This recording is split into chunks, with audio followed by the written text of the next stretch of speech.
Syllabus പഠിക്കുന്ന സമയത്ത് നിങ്ങൾക്ക് എപ്പോഴും ഡൗട്ട് വരുന്നൊരു ടോപ്പിക്കാണ് എക്സോതെർമിക് റിയാക്ഷൻസും എൻഡോതെർമിക് റിയാക്ഷൻസും. അപ്പോൾ ഒരു ക്വസ്റ്റ്യൻ നോക്കി, which of the following is an exothermic reaction?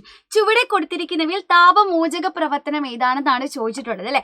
എന്താണ് എക്സോതെർമിക്കും എൻഡോതെർമിക്കും തമ്മിലുള്ള വ്യത്യാസം?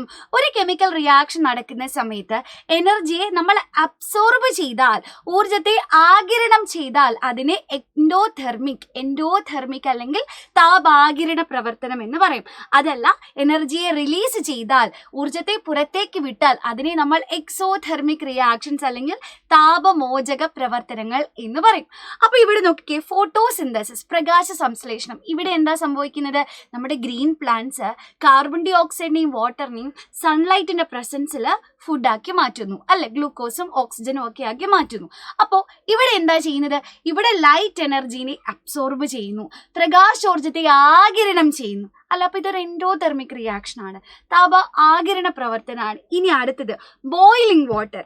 വെള്ളം തിളയ്ക്കുന്നു. ഇപ്പൊ നമ്മൾ വെള്ളം തിളക്കണമെങ്കിൽ നമ്മൾ എന്താ ചെയ്യുക? നമ്മൾ വെള്ളത്തെ ചൂടാക്കണം. ചൂടാക്കുന്ന സമയത്ത് നമ്മൾ കൊടുക്കുന്ന എനർജിയെ, ഹീറ്റ് എനർജിയെ, നമ്മൾ കൊടുക്കുന്ന താപോർജത്തെ വെള്ളത്തിന്റെ ഉള്ളിലുള്ള പാർട്ടിക്കിൾസ് അബ്സോർബ് ചെയ്യും. അങ്ങനെയാണ് അത് ബോയിൽ ചെയ്യുന്നത്. ജലത്തിന്റെ ഉള്ളിലുള്ള കണികകൾ താപോർജത്തെ ആഗിരണം ചെയ്യുമ്പോഴാണ് ഇവർക്ക് ബോയിൽ ചെയ്യാൻ, തിളയ്ക്കാനായിട്ട് പറ്റുക. അപ്പൊ അത് എൻഡോതെർമിക് ആണ്. ഇനി കമ്പഷൻ ഓഫ് വുഡ്, വിറക് കത്തുന്നു.